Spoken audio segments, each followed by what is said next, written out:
My wife was in our bed with her rich CEO. I caught them when I came home early from work trip. He saw me and smirked triumphantly until I told him, "I just sent your wife a video of you two." He was frantic in anger since his wife was. My name is Jude Carter, and I'm about to tell you how my perfectly ordinary Tuesday turned into the kind of train wreck that makes you wonder if God's got a twisted sense of humor or just really bad timing. See, I'd been in Dallas for 3 days, sitting through mind-numbing presentations about quarterly projections and synergistic solutions. Corporate speak that basically translates to, "We have no clue what we're doing, but let's use fancy words." The conference wrapped up early, which should have been my first red flag. Good things happening to me? Yeah, that's usually when life decides to drop-kick me in the teeth. But hey, I was feeling optimistic for once. Maybe even a little proud of myself for thinking ahead. I'd already planned my grand romantic gesture. Swing by Mrs. Petrov's corner flower shop, grab some of those roses Sienna always goes nuts for, and surprise my wife with an early homecoming. You know, the kind of cheesy move that works in rom-coms, but probably makes real women roll their eyes. Still, I figured I'd earn some husband points after being gone for 3 days of essential business development. Translation: I sat in hotel conference rooms eating stale bagels and pretending to care about market penetration strategies. The cab ride from the airport was classic Austin weird. Tund, my driver, spent the entire 20-minute trip bragging about his niece making varsity volleyball, showing me grainy photos on his cracked phone screen while weaving through traffic like he was auditioning for Fast and Furious, Soccer Dad Edition. She got the height from her mama's side, he kept saying. But the killer instinct? That's pure Tund genetics right there. I nodded and made appropriate impressed noises because, honestly, the guy's enthusiasm was infectious. Plus, after 3 days of corporate zombies, hearing someone genuinely excited about family felt refreshing as hell. Our little Austin bungalow looked picture-perfect from the street, just like always. The oak tree we planted when we first moved in was doing its thing, the porch light was on, and everything screamed, "Welcome home, devoted husband." I should have known something was off right then and there. In my experience, when things look too perfect, it's usually because someone's working overtime to make sure you don't peek behind the curtain. But I was riding high on my surprise homecoming plan, clutching those roses like they were going to solve all our recent, let's call them communication issues. The front door unlocked with its usual sticky protest, and I stepped inside expecting the familiar smell of Sienna's vanilla candles and maybe some leftover takeout. Instead, the air felt wrong, thick and charged, like the atmosphere before a Texas thunderstorm. You know that feeling when you walk into a room and your gut immediately starts sending up flare signals? Yeah, that was happening in stereo. But my brain, being the optimistic idiot it apparently is, decided to override my instincts. Maybe she was upstairs taking a bath. Maybe she'd be thrilled to see me early. Maybe I was just paranoid from too much airport coffee and conference room fluorescent lighting. Then I saw it. Draped over our living room chair like it owned the place was a suit jacket I'd never seen before in my life. And not just any jacket. This thing was clearly expensive, the kind of tailored perfection that screams, "I make more in a month than you make in a year." Hand-stitched initials on the inside pocket caught my eye, AV. My stomach dropped faster than a lead balloon, but I kept moving, kept climbing those stairs with my suitcase in one hand and those suddenly ridiculous roses in the other. Each step felt like walking through quicksand. Part of me wanted to turn around, walk right back out that door, and pretend I'd never seen the jacket. Just get back in a cab, fly back to Dallas, and live in blissful ignorance for a few more hours. But the other part, the part that apparently hates me, needed to know, needed to see exactly how spectacular this disaster was going to be. I reached our bedroom door, and for a split second, I hesitated. This was it. The moment that was going to divide my life into before and after. I could hear movement inside, low voices, the kind of sounds that make your blood turn to ice water. My hand was shaking as I turned that doorknob, and I swear I could feel my heart trying to pound its way out of my chest. And there they were. My wife, Sienna Hale, in our bed, our goddamn bed. With Adrian Voss, the smug CEO of Voss Dynamics. The same Adrian Voss who'd been her boss for the past 2 years. The same Adrian Voss whose company Christmas parties I'd attended, making small talk about quarterly earnings while he probably laughed at me behind my back. He glanced over his shoulder when I walked in, and I swear to God, the bastard had the audacity to smirk. Not embarrassed, not apologetic. He looked at me like he'd already won some game I didn't even know we were playing. Now, here's where most people expect the wronged husband to lose his shit, start screaming, maybe throw a few punches. But sometimes, when life hits you with something so monumentally screwed up, your brain just goes into this weird calm mode. Like you're watching it happen to someone else on TV. So I did the only thing that made sense in that moment. I pulled out my phone, hit record, and very calmly said, "I just sent your wife a video of you two." Watching Adrian's face drain of color was almost worth the price of admission. Almost. His phone started buzzing immediately, and in his panic to answer it, the idiot hit speaker by mistake.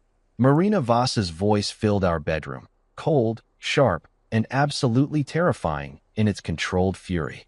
"What am I looking at, Adrian?" 6 words that sliced through the room like a chainsaw through butter. Adrian started stammering some bullshit explanation, but Marina cut him off with surgical precision.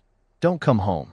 Then the line went dead, leaving us all standing there in the aftermath of what I was pretty sure was the most expensive divorce in Austin history.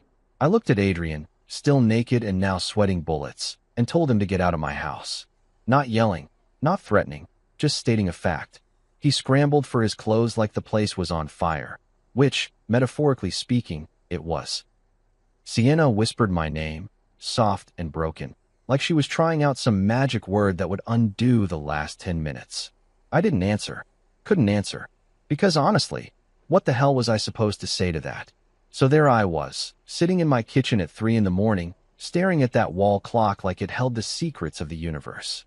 Tick, tick, tick, each second stretching out like taffy, reminding me that time keeps moving even when your world just got body slammed into next week.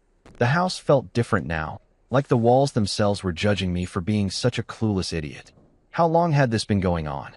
How many signs had I missed while I was busy being the devoted husband, bringing home flowers, and actually believing my wife when she said she was working late again?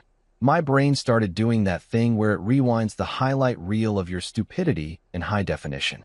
Those strategy dinners that somehow always ran until midnight. Yeah, real strategic, Jude.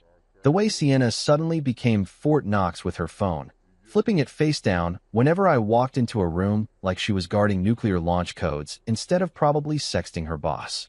And Jesus, the jewelry. That tennis bracelet she claimed was from the team for hitting some quarterly target. I'd actually been proud of her, thinking she was finally getting the recognition she deserved. Turns out the only thing she was hitting was Adrian Voss, and the bracelet was probably his way of saying thanks for services rendered. The coffee maker gurgled to life because apparently my hands had decided to function even though my brain was still processing the fact that my marriage had just exploded like a meth lab. I stood there watching the dark liquid drip into the pot, thinking about how even this simple morning ritual felt different now. Everything was different now. The kitchen table where we'd eaten breakfast together for 5 years, the refrigerator covered in photos of us looking happy and clueless, the stupid ceramic owl salt shaker Sienna bought at some craft fair because she thought it was quirky. All of it was just props in a play I didn't know I was starring in. But sitting there marinating in my own misery wasn't going to solve anything, and honestly, the longer I stayed in that house, the more I felt like I was suffocating in the ghost of my own ignorance.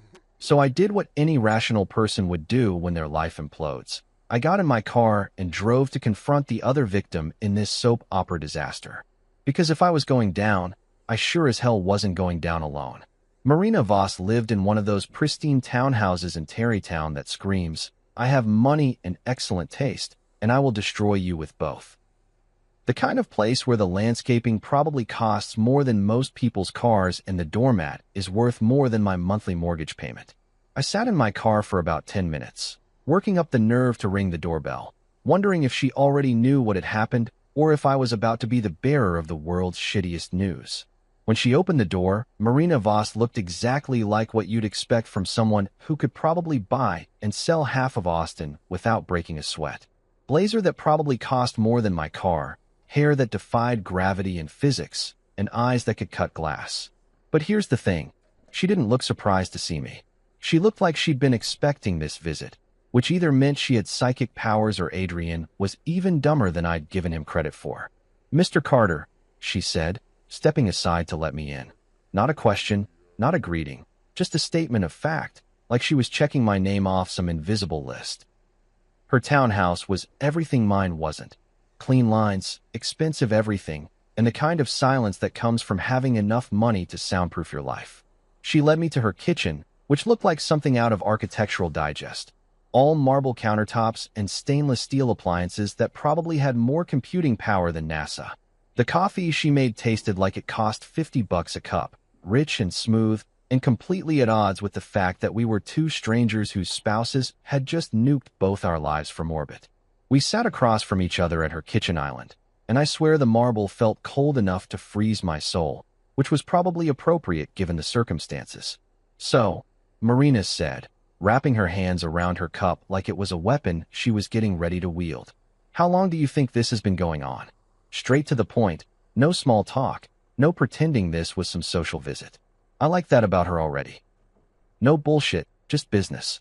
We started trading information like we were conducting some kind of forensic investigation, which I guess we were.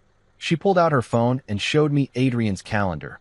All those client meetings and off-site strategy sessions that lined up perfectly with Sienna's mysterious late nights. I showed her the credit card statements I'd been too trusting to question before.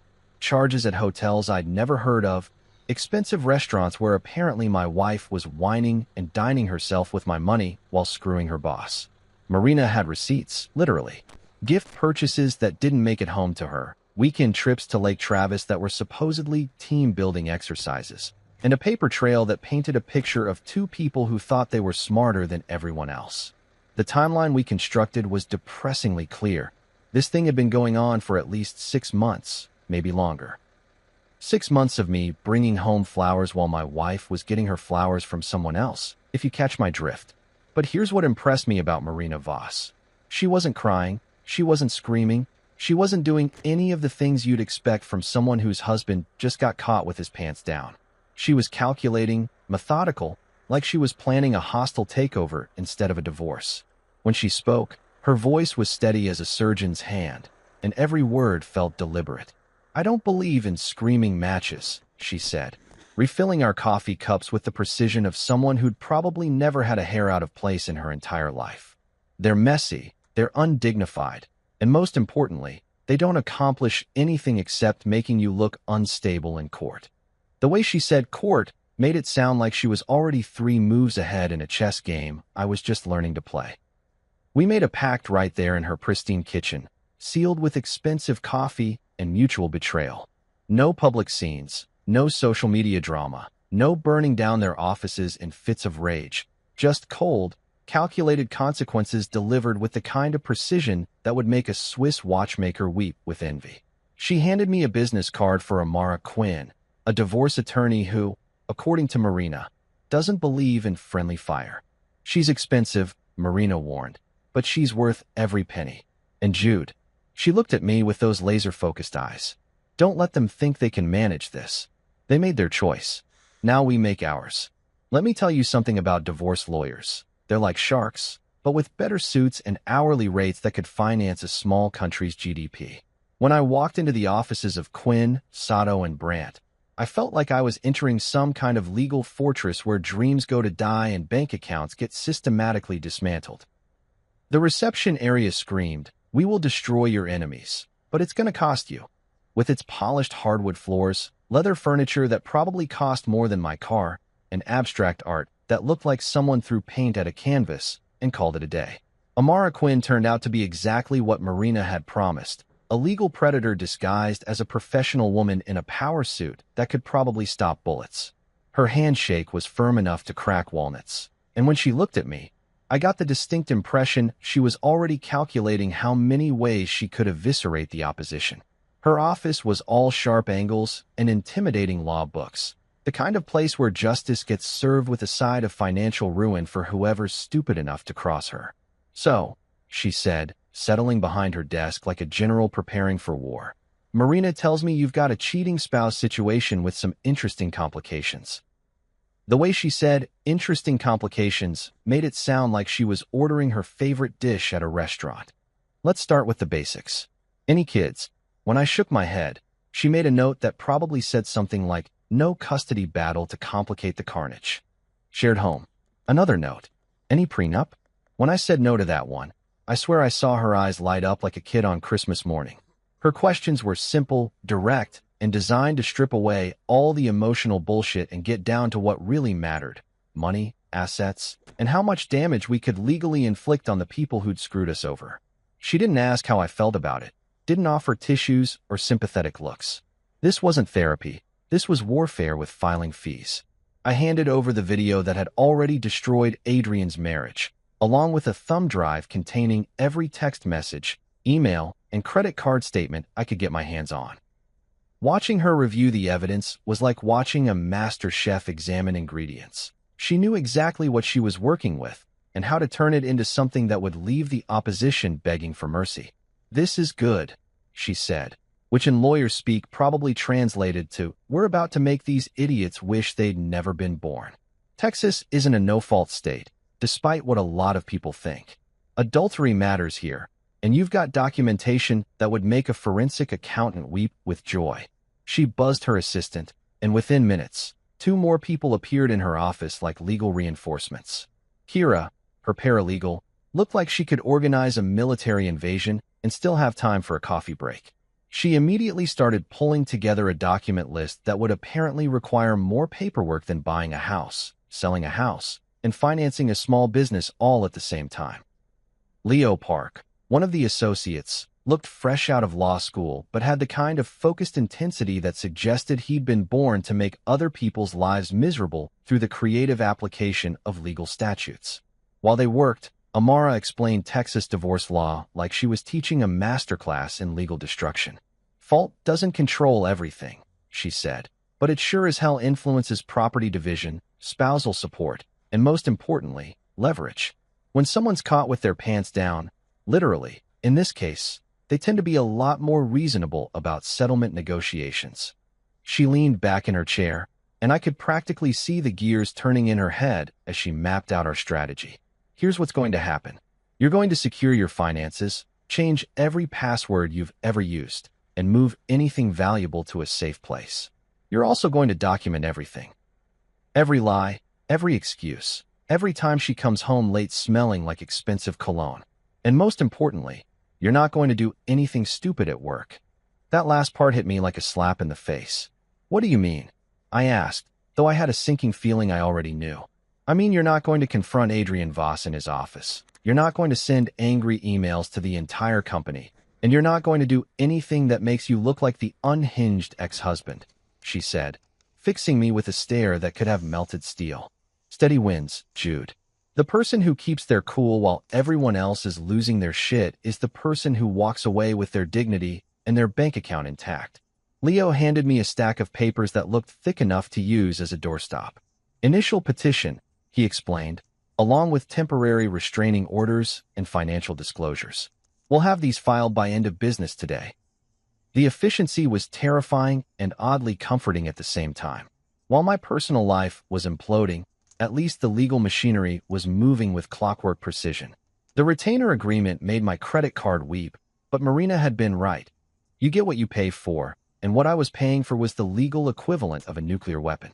Amara's firm didn't mess around, didn't pull punches, and didn't believe in giving the opposition any quarter. When I signed that agreement, I felt like I was enlisting in an army whose only mission was to make sure I came out of this disaster with my dignity and my assets intact. Walking out of that office building, I noticed something weird. The world was still there. I mean, obviously it was still there, but for the past 24 hours, it had felt like my personal apocalypse had somehow frozen everything else in place. But nope, Austin was still Austin. The heat was still making the asphalt shimmer like a mirage. There was still a guy playing violin by the taco stand on the corner, and the smell of fresh tortillas from the food truck was still making my stomach remind me that I hadn't eaten anything since yesterday's airplane peanuts. I bought 2 breakfast tacos from the food truck, chorizo and egg, because if you're going to eat your feelings, you might as well do it right, and sat on a bench watching people walk by with their normal problems and their normal lives. A jogger ran past, probably worried about her mile time. A businessman hurried by, checking his phone and probably stressing about some presentation. A mom pushed a stroller while talking on her phone about soccer practice schedules, all of them blissfully unaware that my marriage had just been officially declared dead and that somewhere across town, Adrian Voss was probably realizing that sleeping with his employee was about to cost him more money than a small country's annual budget. The strangest part was how normal it all felt, like the universe had just shrugged and moved on while I was still trying to process the fact that my entire life had been a lie. She was sitting at our kitchen table when I got home, wrapped around a coffee mug like it was a life preserver. The same table where we'd eaten countless breakfasts together, where she'd done her crosswords every Sunday morning, where I'd proposed to her 3 years ago like some romantic comedy cliché. Now it felt like a negotiation table in some corporate boardroom, complete with the kind of tension that makes your skin crawl and your fight-or-flight instincts start doing jumping jacks. Sienna looked like hell, which I have to admit gave me a tiny spark of satisfaction that I immediately felt guilty about. Her hair was doing that thing where it sticks up in the back when she's been running her hands through it. Her makeup was smeared like she'd been crying for hours, and she was wearing the same clothes from yesterday. Good. At least one of us looked like their world had just been nuked from orbit. "We need to talk," she said without looking up from her mug. And I almost laughed because really? Now she wanted to talk? After 6 months of sneaking around behind my back, after turning our bedroom into her personal adultery headquarters, after making me look like the world's biggest fool? But I didn't laugh because honestly, I was curious to see what kind of Hail Mary bullshit she was going to try to pull out of her ass. I sat down across from her, keeping the table between us like a demilitarized zone, and waited. The silence stretched out like taffy until she finally looked up with those big brown eyes that used to make me forget my own name. Now they just reminded me of how stupid I'd been to trust someone who could lie as easily as breathing.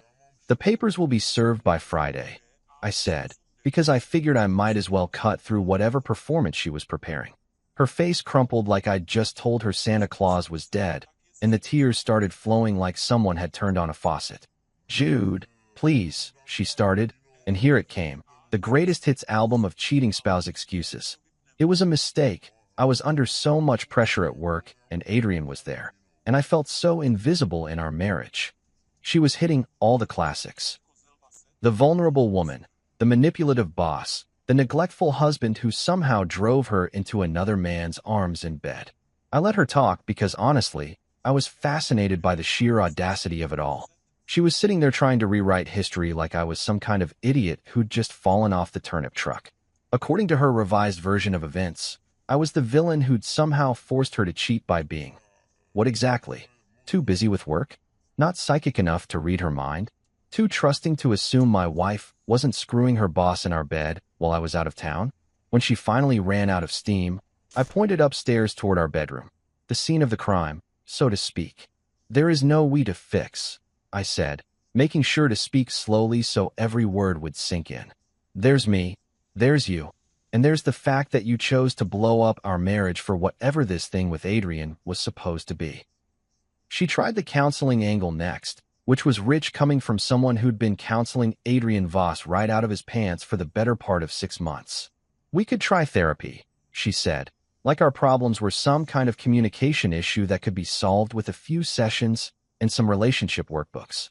"We could work through this together." "No," I said, and the word felt good in my mouth. Clean, simple, final. Then she asked for time, like time was some magical healing potion that would somehow make me forget about finding her naked with her boss in our bed. "Just give me a week," she pleaded, "to show you that I can change, that this doesn't have to be the end of everything." "No," I said again, and this time it felt even better. Finally, she went for broke and asked for just 1 week, not to fix things, but to figure out how to move forward without destroying each other. Which was hilarious because, honey, the destruction had already happened. She'd taken care of that part when she decided our marriage vows were more like guidelines than actual commitments. "No," I said for the 3rd time, and I swear I could see something die in her eyes. The hope, maybe, or the delusion that she could somehow talk her way out of the consequences of her choices. She nodded like she understood, but I could tell she didn't really get it. She was still thinking like someone who believed that explanations could undo actions, that the right combination of words could somehow rewind time and make yesterday's disaster disappear. But that's not how life works, and it's definitely not how adultery works. She went upstairs to pack, and I have to give her credit. She was efficient. 20 minutes later, she came back down with 2 suitcases and a look on her face like she was heading to a funeral. Which, in a way, I guess she was. The funeral of our marriage, officiated by her own spectacularly bad decisions. At the door, she tried to give some kind of goodbye speech, probably something she'd been rehearsing in her head while she packed. But I raised my hand like a traffic cop, because honestly, what was there left to say? Sorry. She'd already said that. Goodbye? The situation spoke for itself. I love you. Those words had lost all meaning the moment she decided to share our bed with someone else. The door closed with a soft click, and just like that, 5 years of marriage was reduced to the sound of a latch catching. I stood there for a moment, half expecting to feel something dramatic. Relief, anger, crushing sadness, maybe all 3 at once.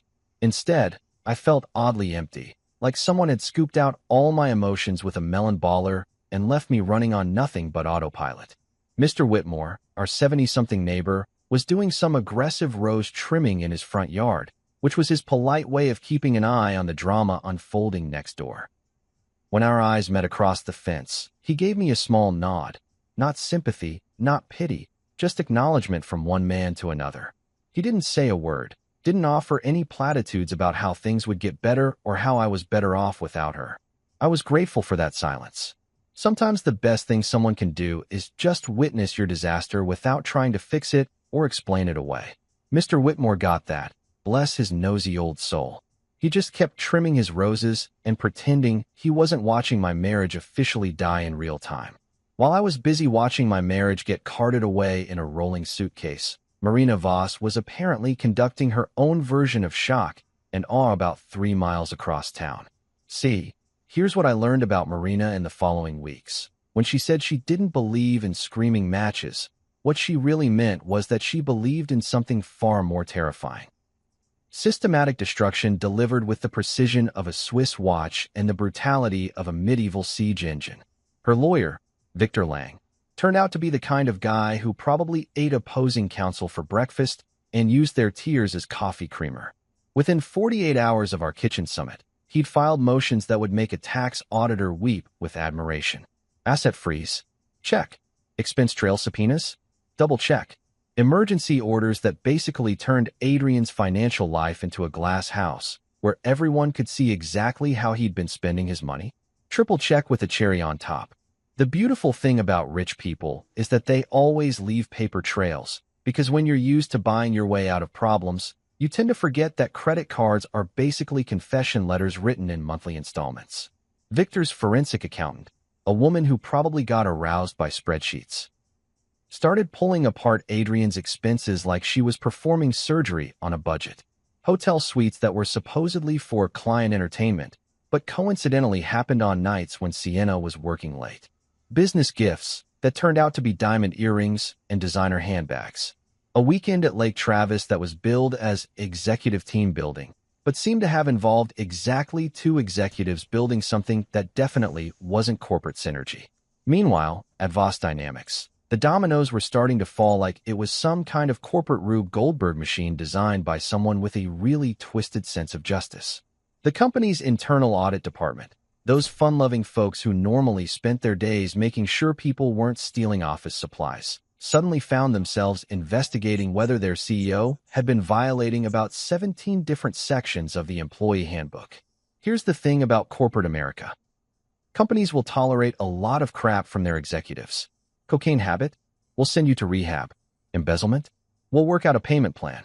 But screwing your employees while potentially exposing the company to sexual harassment lawsuits? That's when the corporate lawyers start sharpening their knives and the HR department starts updating their LinkedIn profiles. Adrian's legendary charm, which had apparently been working overtime to convince everyone that he was just a misunderstood visionary with a healthy appreciation for team building, suddenly stopped being quite so charming when it was being examined under the fluorescent lights of a conference room full of employment attorneys. Turns out that charisma doesn't translate well to incident reports and sworn depositions.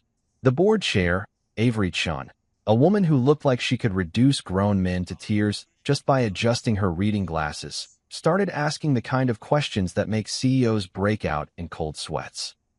Questions like, how exactly do you define client entertainment in this context? And can you explain why this employee received performance bonuses that were significantly higher than her productivity metrics would justify? The kind of questions that don't have good answers when you've been thinking with your pants instead of your brain for the past 6 months. Meanwhile, in the legal system, Judge Elkins was signing off on Marina's initial orders like he was autographing baseballs, and Amara Quinn was filing my petition with the kind of professional satisfaction that probably came from knowing she was about to make someone very, very sorry they'd ever heard the word adultery.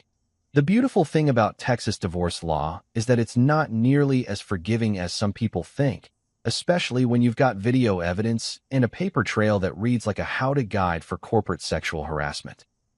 Adrian, bless his narcissistic little heart, tried to ride this out like it was just another business crisis that could be managed with the right PR firm and maybe a strategic donation to charity. He moved into some ridiculous luxury rental that probably cost more per month than most people's annual salaries. The kind of place with floor-to-ceiling windows and a view of the Austin skyline that was supposed to make you feel like a master of the universe. Instead, it just made him look like a guy who was hemorrhaging money while his life fell apart in real time. But here's where the whole great love affair narrative started falling apart faster than a house of cards in a hurricane. Turns out that sneaking around behind your spouse's backs is a lot more romantic than actually having to deal with each other in the harsh light of day. Sienna, who'd been couch surfing with various coworkers like some kind of corporate nomad, finally landed in a month-to-month studio apartment above a bar that apparently never heard of the concept of quiet hours. Nothing kills romance quite like having to split the cost of groceries and arguing about whose turn it is to take out the trash. Especially when you're both suddenly dealing with lawyers who charge more per hour than most people make in a week, and the realization that following your heart doesn't come with dental benefits or a 401k match. The cracks started showing pretty quickly.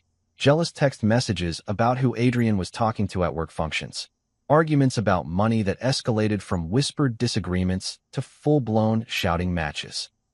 Sienna apparently had some unrealistic expectations about what life with a disgrace-o was going to look like, while Adrian was discovering that maintaining 2 households and paying 2 sets of divorce attorneys was putting a serious dent in his master of the universe budget. The whole thing came to a head in a Whole Foods parking garage, because of course it did, because even their breakdowns had to be embarrassingly Austin, where they had a screaming match that ended with Adrian throwing Sienna's phone against a concrete pillar. Witnesses reported that the conversation involved a lot of words that probably aren't typically heard in the organic produce section, along with some accusations about financial responsibility and emotional availability that suggested their great love was more like great mutual self-destruction. The shattered phone became a perfect metaphor for their relationship: expensive, broken, and ultimately replaceable.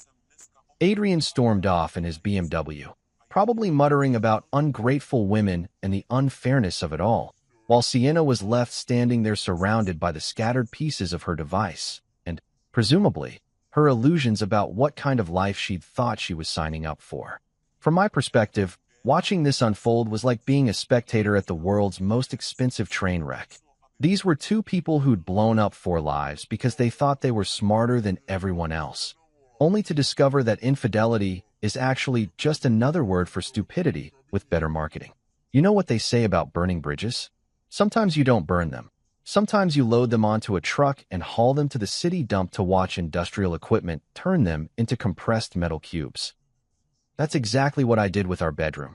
And let me tell you, there's something deeply therapeutic about watching a garbage compactor swallow the bed where your wife screwed her boss. It's like closure, but with hydraulics and the satisfying crunch of particle board getting turned into recyclable materials. The whole mattress disposal adventure started about a week after Sienna moved out, when I realized I couldn't sleep in that room anymore without feeling like I was camping at the scene of a crime. Every time I looked at that bed, my brain helpfully supplied a high-definition replay of walking in on them, complete with surround sound and smell-o-vision. So I did what any rational person would do when faced with furniture that had been contaminated by infidelity. I rented a pickup truck and turned the whole thing into a one-man demolition project. Getting a king-size mattress and box spring down the stairs by yourself is basically like trying to wrestle an octopus made of fabric and springs, but I was running on pure spite and the kind of adrenaline that comes from finally doing something constructive with your rage. The bed frame came apart easier than my marriage had, which seemed fitting in a way that probably would have been poetic if I was the kind of guy who gave a shit about poetry right then. The dump was one of those places that makes you appreciate the simple beauty of industrial efficiency. Guys in hard hats operating machinery that could crush a car into a lunchbox. Mountains of discarded furniture and appliances that represented thousands of other people's life changes and fresh starts. When I watched that compactor grab my marital bed and turn it into something that looked like abstract art made of springs and regret, I felt lighter than I had in months. But destroying the evidence was only step one. Step 2 involved calling Gwen's crew, a bunch of guys who could make any room look like it belonged in a home improvement magazine, assuming you had the budget and the patience to let them work their magic. Gwen herself was this tiny woman who looked like she could bench press a refrigerator and probably had, judging by the way she sized up my bedroom like she was planning a military invasion. "You want to sand and refinish the whole floor?" she asked, running her hand across the hardwood like she was reading it for clues. "That's going to take about 3 days, and you're going to need somewhere else to sleep while we work." When I told her I'd been sleeping on the couch anyway, she just nodded like that made perfect sense, which I appreciated. No awkward questions about why a grown man was voluntarily camping out in his own living room. Watching them work was like seeing artists who specialized in erasing the past. The sanders stripped away years of scuff marks and scratches, along with whatever invisible traces of betrayal might have been soaked into the wood grain. The smell of sawdust and polyurethane was sharp and clean, nothing like the lingering cologne and lies that had been hanging in the air for months. While they worked on the floors, I went to Home Depot and spent about 3 hours staring at paint samples like they held the secrets of the universe. Sienna had always vetoed anything that wasn't some variation of beige or cream, claiming that neutral colors are timeless, and "we want something that won't date the house." What she really meant was that she wanted something safe and boring, something that wouldn't offend potential buyers if we ever decided to sell. But we weren't selling anymore, and I wasn't interested in timeless. I was interested in mine. I picked a deep slate blue that looked like a thunderstorm, the kind of color that would make the room feel completely different from anything we'd shared. When I rolled that first stripe of paint onto the wall, it was like drawing a line between who I used to be and who I was becoming. Each stroke covered up not just the bland beige underneath, but 6 years of compromise and accommodation and pretending that neutral was the same thing as happy. The new bed was simple, just a heavy wooden frame that didn't squeak when you moved, didn't have any fancy headboard carved with flowers or other romantic bullshit, and came with a warranty that didn't depend on anyone else keeping their promises. I bought sheets that were soft and white and completely mine, pillows that had never supported anyone else's dreams or lies, and a comforter that would never need to be washed because someone else's perfume had gotten all over it. The first night I slept in that room after the renovation was like staying in a hotel that happened to be located in my own house. Everything was familiar but different, comfortable but not loaded with history. The walls were the color of deep water, the floors gleamed with fresh polyurethane, and the air smelled like new beginnings instead of old regrets. For the first time in months, I slept through the night without waking up reaching for someone who wasn't there anymore. But the bedroom was just the beginning. I started making other changes, small ones that probably wouldn't mean anything to anyone else, but felt revolutionary to me.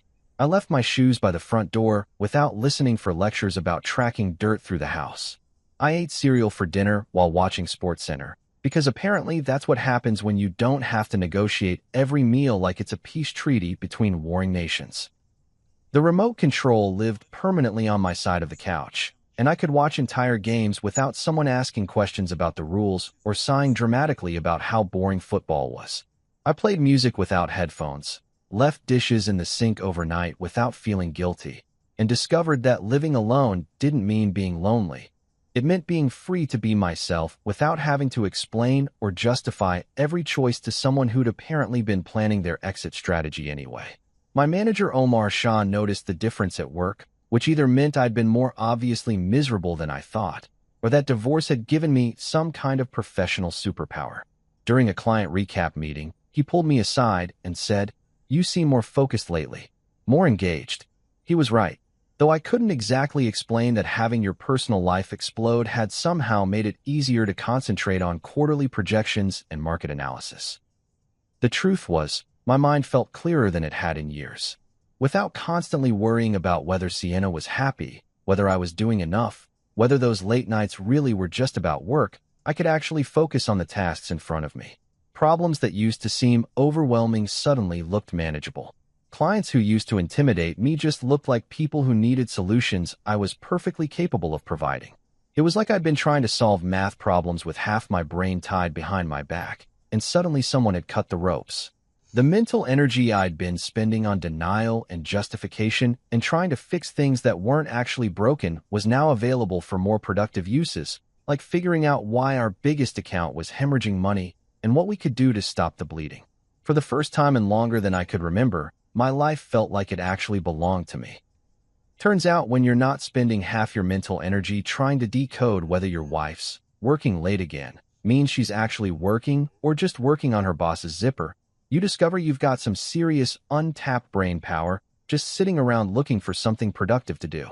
Who knew? I sure as hell didn't, but apparently I'd been operating at about 60% capacity for months, maybe years, and suddenly having access to the full CPU was like upgrading from dial-up to fiber optic internet. Work stopped being this thing I did to pay bills and started being this thing I chose to engage with because, shock of all shocks, I was actually pretty good at it when I wasn't distracted by wondering why my wife had suddenly developed an allergic reaction to coming home before 10 p.m. Omar had been piling projects on my desk for years, probably because I was one of the few people who didn't immediately start whining about overtime or asking for additional resources every time something required actual effort. But now, instead of just grinding through assignments like I was serving time in a corporate prison, I started volunteering for the messy stuff. You know, the accounts that everyone else avoided because they were complicated or boring or involved clients who had the social skills of caffeinated badgers. There was this one account, Henderson Manufacturing, that had been bleeding money for 6 months and driving our entire team crazy because nobody could figure out why their profit margins were disappearing faster than free donuts in a police station. I spent 3 weeks diving into their books like I was hunting for buried treasure, cross-referencing invoices and purchase orders and vendor contracts until I found the problem. Their main supplier had been gradually increasing prices while simultaneously decreasing quality, but they'd been doing it so slowly that nobody noticed until the cumulative effect started showing up in quarterly reports.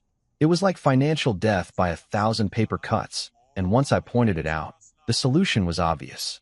Henderson's CEO was so grateful he sent me a bottle of bourbon that probably cost more than my car payment, and Omar started looking at me like I'd just performed some kind of workplace miracle instead of just doing basic math with a functioning brain. "You should take on the Meridian account too," he said, sliding another file folder across my desk like he was dealing cards in the world's most boring poker game.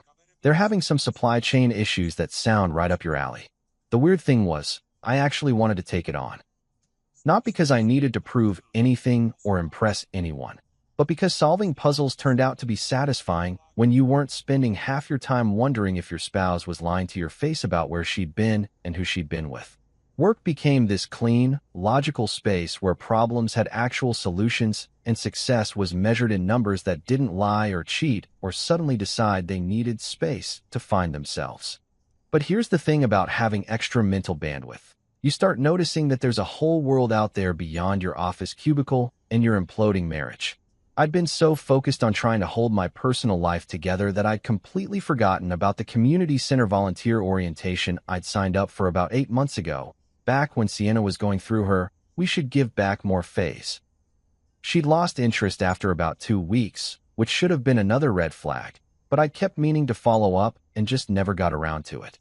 Ms. Chika Okoye ran the tutoring program like she was coordinating a military operation, but with more hugs and a lot more patience for kids who thought math was invented by Satan specifically to ruin their lives.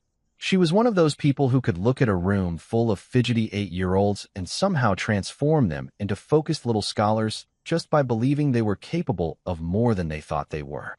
"You're here for the homework help program?" she asked when I finally showed up on a Tuesday evening, probably looking like I'd gotten lost on my way to a midlife crisis convention.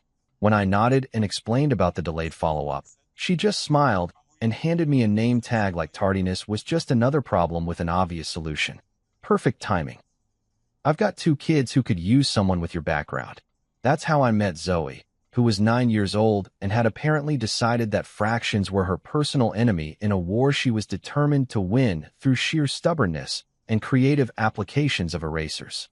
She had curly hair that defied gravity and the kind of direct honesty that only kids can pull off without seeming rude.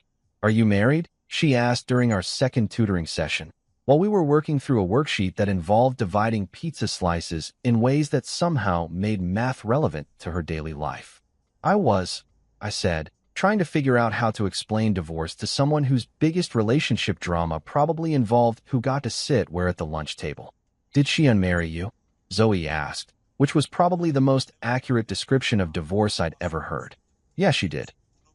Zoe considered this information while chewing on her pencil eraser, which seemed to be her preferred method of processing complex emotional data. "That sucks," she finally concluded. "Are you sad?" "Sometimes," I said, which was the truth. "But I'm getting better." "Good," she said, turning back to her worksheet like that settled everything. "Will you still come on Tuesdays?" "I'll still come on Tuesdays," I promised, and I meant it. There was something refreshing about Zoe's approach to problem solving. Identify the issue, ask direct questions, figure out what needed to happen next, move forward. No drama, no hidden agendas, just practical solutions and enough flexibility to adapt when circumstances changed. The other kid I worked with was Marcus, who was 11 and had somehow gotten the idea that story problems were designed to trick him rather than teach him. He approached every math question like it was a riddle from a particularly devious sphinx, looking for the hidden catch that would make his answer wrong no matter what he did. Why can't they just ask, "What's 8 times 7, instead of making up some story about train schedules?" He complained during one particularly frustrating session involving word problems that somehow made multiplication more complicated by adding unnecessary narrative elements. Because real life doesn't usually give you problems in nice, clean packages, I told him. Most of the time, you have to figure out what question you're actually trying to answer before you can solve it. Which, now that I thought about it, was probably a lesson I could have used in my marriage. Maybe if I'd spent more time asking the right questions instead of just accepting the answers I was given, I would have figured out what was really going on a lot sooner. But that was the old Jude, the one who'd been operating in crisis management mode for so long that he'd forgotten what normal problem-solving felt like. The new Jude, the one who had time and mental energy for volunteer work and actually enjoyed helping kids figure out fractions, was discovering that life outside the disaster zone was pretty satisfying. Saturdays became about something completely different: hiking. I joined this trail group that met at Zilker Park every weekend, partly because I needed exercise that didn't involve running away from my problems, and partly because I was curious about whether I could handle being around people who didn't know anything about my recent personal catastrophe. Priya was a software engineer who talked about coding like other people talked about poetry, finding beauty in elegant algorithms and well-structured databases. Matteo worked for the city planning department and knew the history behind every bridge and building we passed on our hikes. Breyer was a freelance graphic designer who had strong opinions about font choices and could spot bad kerning from 50 yards away. They knew I was recently divorced because it came up naturally in conversation, but they didn't know about Adrian or Sienna or the whole sordid mess of betrayal and lawyers and corporate investigations. To them, I was just Jude, the guy who liked good coffee and quiet trails and could keep up a steady pace for 10 miles without complaining about the heat. After our hikes, we'd usually hit up this breakfast taco place that served coffee strong enough to wake the dead and breakfast tacos that could probably solve most of the world's problems if we could just figure out how to distribute them properly. We'd sit at picnic tables under oak trees, talking about nothing important and everything meaningful: work frustrations, weekend plans, random observations about Austin traffic, and whether the food truck scene was getting too commercialized. It was normal in a way I'd forgotten existed. No hidden agendas, no careful navigation around sensitive topics, no wondering if someone was telling me the truth or just telling me what they thought I wanted to hear. Just people being people, sharing breakfast tacos and trail mix, and the kind of easy conversation that happens when nobody's trying to impress anyone else or cover up anything they're ashamed of. For the first time in longer than I could remember, I was learning what it felt like to be around people who actually seemed to enjoy my company, not because they needed something from me or felt obligated to include me, but just because they genuinely liked having me around. It was a revelation wrapped in hiking boots and served with a side of salsa verde. My parents, Ruthie and Cal Carter, had this amazing superpower that I didn't fully appreciate until I was sitting in their kitchen on a Sunday afternoon, eating my mom's pozole and realizing they weren't asking me a single goddamn question about my spectacular marital implosion. Not one. No probing about how I was holding up. No gentle suggestions about counseling or giving Sienna another chance. No well-meaning, but ultimately useless advice about forgiveness being more for me than for her. Just regular Sunday lunch conversation about Dad's ongoing war with the neighbor's tree that kept dropping branches in their yard, Mom's book club's heated debate about whether the latest bestseller was genius or pretentious garbage, and whether the Longhorns had any shot at a decent season this year. It was like they'd collectively decided that what I needed wasn't analysis or intervention, but just the simple comfort of being treated like a normal human being instead of a victim of tragic circumstances. They asked about work, about whether I was eating enough vegetables, about whether I'd gotten that weird noise in my car checked out yet. Normal parent stuff that had absolutely nothing to do with my personal life being a smoking crater, and everything to do with the fact that I was still their kid, and they still cared about the mundane details that make up a life. When I finally got up to leave, Mom sent me home with enough pozole to feed a small army and a plant she'd been growing from a cutting that she was convinced I could keep alive despite my historically dismal track record with anything that required regular watering. It's a snake plant, she explained, like this was crucial information. Practically impossible to kill. Even you should be able to manage it. The confidence in that, even you, was both insulting and oddly reassuring. But the real game changer came from an unexpected source, Marina Voss, who had apparently become my unofficial divorce war correspondent. Her text updates were sparse and to the point, like battlefield reports from a commander who didn't have time for unnecessary details. Board escalated. Policy enforced. Settlement posture strong. Each message was like getting intelligence from the front lines of a conflict I was involved in, but didn't have to actively fight, which was exactly how I preferred it. The latest update had been particularly satisfying. Adrian's strategic sabbatical confirmed. Effective immediately, which was corporate speak for, your wife's boyfriend just got fired for being a sexual harassment lawsuit waiting to happen. Marina's legal team had apparently built such a comprehensive case that the board didn't just censure Adrian. They launched him into orbit like he was contaminated space debris. But even more satisfying than watching Adrian's professional life implode was discovering Dr. Rowan, a therapist who talked about boundaries like they were architectural features instead of psychological concepts. I'd expected therapy to be all about exploring my feelings and unpacking childhood trauma and other Oprah-approved methods of navel-gazing. Instead, Dr. Rowan treated boundaries like practical tools, the way a contractor might talk about load-bearing walls or proper electrical wiring. Think of boundaries as doors with locks that you control, she said during our third session, sitting in her office that looked more like a comfortable living room than a medical facility. You decide who gets keys, who gets invited in, and who doesn't even get to knock. She had me practice saying simple sentences that felt revolutionary in their directness. No, that doesn't work for me. I'm leaving now. Basic phrases that somehow I'd never learned to use without following them with extensive justification and apology.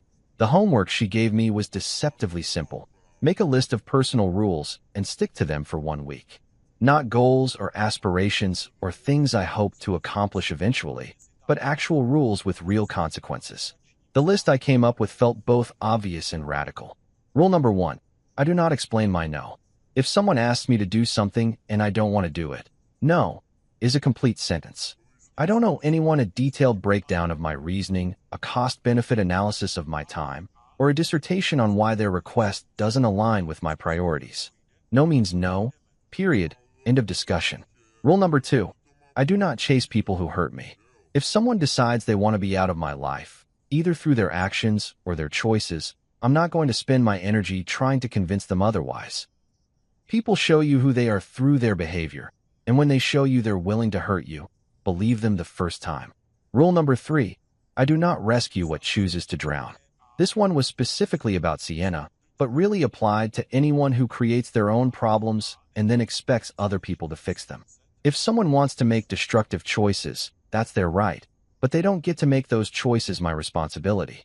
The first time I had to use these rules was when Sienna called me about 2 weeks later, crying about how her landlord was being unreasonable about some damaged deposit issue, and could I please just talk to him, because I was so much better at handling these kinds of confrontations. The old Jude would have probably driven over there with a toolbox and a checkbook, ready to solve whatever problem she'd created through some combination of poor planning and magical thinking. The new Jude said, "That doesn't work for me," and hung up. She called back 3 times. I didn't answer. She left increasingly desperate voicemails explaining how this wasn't about us. This was just about being a decent human being to someone who was struggling. The 4th voicemail included some creative language about how I'd become cold and selfish since the divorce, as if basic self-preservation was somehow a character flaw.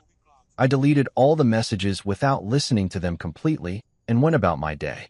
It felt weird, like I was wearing clothes that didn't quite fit, but it also felt powerful in a way that was completely unfamiliar. For the first time in years, I was choosing what problems deserved my attention, and surprise, surprise, other people's self-created emergencies didn't make the cut. The same rules applied to work, where I discovered that saying, "I'm not available for evening calls unless it's a genuine emergency," didn't result in my immediate termination or professional exile. Instead, people just adjusted their expectations and started planning their crises during business hours like functional adults. Amazing how that worked. Dr. Rowan explained that boundaries aren't walls meant to keep everyone out. They're more like property lines that let people know where they stand and what the rules are for being in your space. Good boundaries actually make relationships better, she said, because everyone knows what to expect. People can't violate rules they don't know exist, and you can't get angry at them for crossing lines you never drew. The snake plant my mother had given me became a weird symbol of this whole boundary thing. I put it in my home office, right next to my diplomas and my childhood baseball card collection. Things that were mine, that represented my interests and achievements and the parts of my life that had nothing to do with anyone else's approval or participation. Every morning when I saw that plant still being alive, it felt like a small victory over my historical inability to take care of things that depended on me. But the biggest test came when my cousin Derek invited me to his wedding, which was happening in 2 months and would inevitably involve questions about Sienna, sympathetic looks from relatives who'd heard about the divorce through the family gossip network, and probably some well-meaning aunt asking when I was going to get back out there, like dating was some kind of recreational sport I'd temporarily quit. The old Jude would have spent weeks dreading it, maybe even skipped it entirely to avoid the awkwardness. The new Jude RSVP'd yes, bought Derek a nice gift from his registry, and started mentally preparing responses to the inevitable questions that would be both truthful and brief. The marriage didn't work out. "I'm doing well. Thanks for asking." Complete sentences that didn't invite further discussion or require detailed explanation. Because here's what I was learning. Most people who ask personal questions aren't actually looking for honest answers. They're just making conversation or satisfying their own curiosity. They don't need to know about Adrian Voss or the video or the credit card receipts or any of the gory details that had consumed my life for the past several months. They just need to know that I'm okay, that I'm handling my business, and that I'm not going to make things weird by oversharing about my personal disasters. The wedding would be a test run for the new version of myself. The guy who could attend social functions without feeling like he had to explain or justify his life choices to people who weren't actually invested in the answers anyway.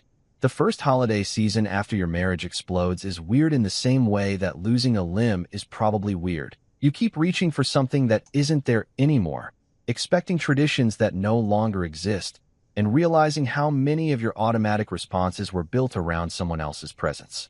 But here's the thing nobody tells you. Once you get past the initial weirdness, holidays without drama are actually kind of amazing. No negotiations about whose family to visit first. No passive-aggressive comments about gift budgets. No theatrical sighs about how commercial everything has become, while simultaneously demanding the perfect Instagram-worthy Christmas morning. I discovered this revelation sometime around Thanksgiving, when I realized I could spend the entire day in my pajamas watching football, without someone making pointed comments about how we should probably do something special, or maybe we could invite people over this year. Instead, I made a turkey sandwich, opened a beer at noon because I'm a grown-ass adult and it was a holiday, and watched the Cowboys lose in spectacular fashion without having to pretend I cared about the halftime show or explain why third and long was significant to someone who was only paying attention when the commercials came on. But the real game changer was Christmas shopping, which had always been this elaborate psychological warfare where every purchase was somehow both too expensive and not thoughtful enough, too practical and not romantic enough, too much effort and not enough effort, depending on Sienna's mood and whatever magazine article she'd read about love languages that week. This year, I bought exactly what I wanted to buy for the people I actually cared about: a decent bottle of bourbon for my dad, a cookbook about Mexican street food for my mom, gift cards for my hiking buddies, and toys for the kids at the community center. No spreadsheets, no stress, no wondering whether the person receiving the gift would interpret it as some kind of coded message about the state of our relationship. Just simple transactions based on knowing what people actually liked and having enough money to buy it without feeling guilty about the expense or resentful about the obligation. The house itself became a completely different kind of space during the holidays. Instead of turning it into some kind of magazine-worthy winter wonderland that required 3 weeks of planning and a detailed lighting scheme, I bought a small tree that fit perfectly in the corner of the living room, hung some lights that didn't require an engineering degree to install, and called it done. No themed ornament collections, no matching color schemes, no elaborate centerpieces that cost more than most people's car payments. And you know what? It was perfect. The tree smelled like Christmas, the lights were warm and cheerful, and I could enjoy the whole thing without worrying about whether it met someone else's standards for holiday excellence. I even bought myself a ridiculously expensive espresso machine, the kind of purchase that would have required a family meeting and extensive justification back when I was married, but now just required swiping my credit card and finding a place for it on the kitchen counter. That espresso machine became symbolic of something larger. The permission to enjoy things simply because they brought me joy, not because they served some greater purpose or fit into someone else's vision of what my life should look like. Every morning when I made my coffee with beans I'd ground myself, in a machine that made sounds like a small aircraft taking off, I felt like I was giving myself a gift that no one could take away or complain about or use as evidence that I was being selfish with money. The living room got a similar treatment when I replaced our old, uncomfortable couch, chosen because it photographed well and went with everything. With a massive sectional that was so soft you could disappear into it for hours. It was the kind of furniture that prioritized comfort over aesthetics, function over form, and personal preference over what looked good to other people. I could sprawl across the entire thing watching Netflix, take naps that lasted 3 hours, and not worry about whether the cushions looked presentable if someone stopped by unexpectedly. My home office became a shrine to things that actually mattered to me, instead of being carefully curated to present the right image to visitors who never came anyway. I hung my college diplomas on the wall, not because they impressed anyone, but because I'd worked hard for them and they represented something I was proud of. My childhood baseball card collection, which had been banished to a closet because it was too juvenile for a grown man's office, got a place of honor on the bookshelf next to leadership manuals and industry publications.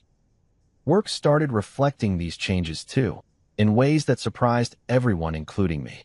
Omar Shah pulled me into his office right before Christmas with news that felt surreal: a promotion, a significant raise, and responsibility for the firm's biggest client portfolio. "You've been different this year," he said, leaning back in his chair like he was trying to figure out what had changed. "More decisive, more confident. Whatever you're doing, keep doing it." What I was doing was showing up as myself instead of as some carefully constructed version of myself designed to avoid conflict and manage other people's emotions. When clients asked for my opinion, I gave it directly instead of hedging everything with qualifiers and escape clauses.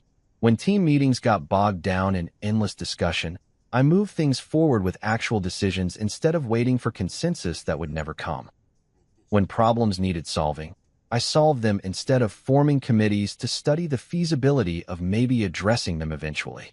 The team I inherited responded to this approach like they'd been waiting their whole careers for someone to just tell them what needed to happen and trust them to figure out how to make it happen. I took them to El Molino, Austin's most no-nonsense Tex-Mex place, and laid out 3 simple rules. Clear timelines, no heroics, and tell the truth early. No elaborate mission statements, no team-building exercises, no motivational speeches about synergy and paradigm shifts.